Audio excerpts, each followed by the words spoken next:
رمضان کی فضیلتوں کے بارے میں جانتے ہیں۔ اللہ تعالیٰ نے رمضان المبارک کو بہت سے فضائل اور متعدد خصائص سے مالا مال کیا ہے۔ ایسی فضیلتیں کسی اور مہینے میں نہیں پائی جاتی۔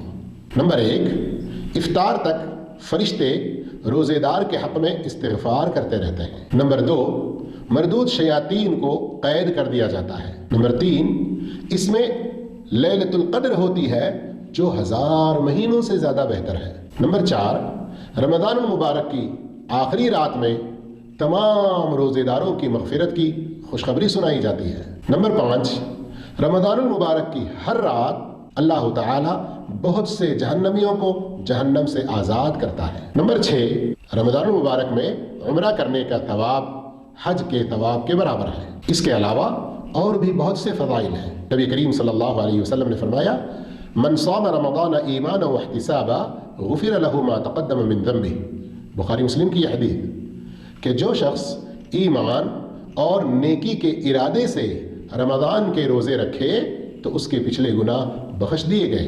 ایک اور حدیث میں فرمان رسول صلی اللہ علیہ وسلم اس طرح ہے، کل عمل ابن آدم یضاعف الحسنۃ بعشر امثالها الى 700 ضعف، قال اللہ عز وجل الا الصوم فانه لی وانا اجزی بہ۔ یہ مسلم شریف کی روایت ہے۔ آدم کی اولاد کی ہر نیکی بڑھا دی جاتی ہے، ایک نیکی 10 گنا سے 700 گنا تک بڑھا دی جاتی ہے۔ اللہ تعالیٰ فرماتا ہے مگر روزہ، اس کا اجر و ثواب میں ہی دوں گا، اس لیے کہ وہ میرے لیے ہے۔